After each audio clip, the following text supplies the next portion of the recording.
आज हम बात करेंगे रिश्तों की।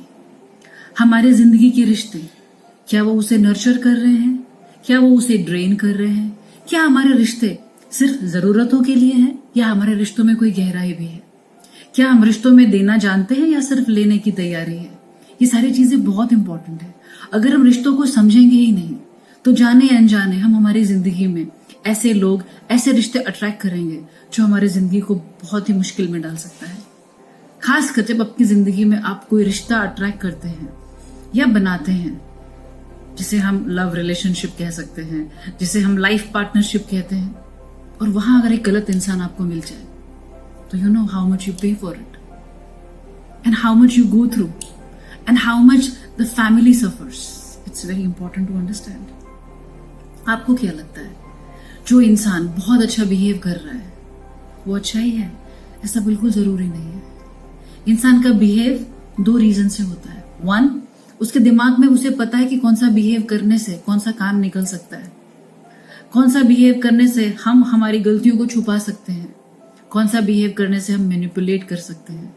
और दूसरा इंसान होता है सरल, न उसके मन में कोई इच्छा, न कोई डिमांड, न कोई मैनिपुलेशन, न किसी से कोई काम निकलवाना। वो बेसिकली एक डिसेंट, हम्बल और एक लविंग पर्सन है। वो कैसे बात करता है? Behaviour is the most deceiving thing, so never go for behaviour. Girls, मैं आपसे कहना चाहती हूँ, अगर कोई इंसान, कोई लड़का आपसे बहुत अच्छी तरह से बात करता है, फ्लावरी लैंग्वेज यूज करता है, he has that knack of understanding you and behaving in that way, that doesn't mean anything if the person is not with good intentions.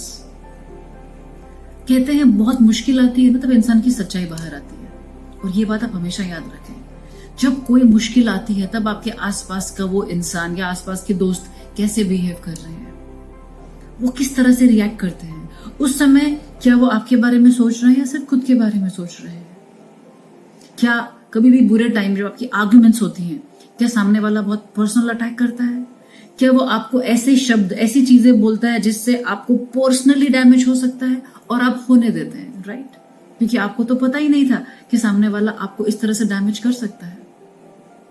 सबसे इंपॉर्टेंट है ये समझना कि हम जिस एनर्जी में होते हैं, हम जिस एनर्जी से अपनी जिंदगी अब तक जीते आए हैं, उसी एनर्जी से हम हमारी जिंदगी के रिश्ते अट्रैक्ट करते हैं। अगर हमने जिंदगी जरूरतों के लिए बनाई है तो आपको कोई ऐसा ही अब्यूज और यूज करने वाला इंसान मिल सकता है। और कहीं ना कहीं इस तरह के जरूरतों बेस्ड जो रिलेशनशिप होते हैं, नीड बेस्ड, उसकी एनर्जी बिल्कुल भी अच्छी नहीं होती है। हो सकता है आपकी अरेंज मैरिज हुई हो सकता है कि आप लोग एक दोस्त हो, फिर एक रिश्ते में आए हो, लेकिन उसमें ग्रो होने का मौका तो लीजिए। अपने आप को ग्रो किए बिना आप रिश्ते में कभी ग्रो नहीं हो सकते। अगर आप रिश्ते से सिर्फ चीजें चाहते हैं कि मेरे को ये चाहिए, मेरे को ये चाहिए, मेरे को ये चाहिए, इसलिए मुझे कोई पार्टनर ढूंढना है, दैट्स सो अगली, दैट्स रियली अगली। बिकॉज आपके रिलेशनशिप का बेस नेचुरल है ही नहीं, आपकी लाइकिंग नेचुरल है ही नहीं।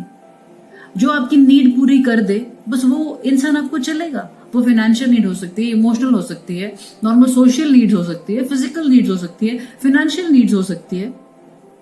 But let me tell you, अगर आप इस बेसिस पे कोई रिलेशनशिप बना रहे हैं, इट विल बैकफायर। आज नहीं पता चलेगा तो कल पता चलेगा। रिश्तों को मैनेज करने से रिश्ते नहीं बनते।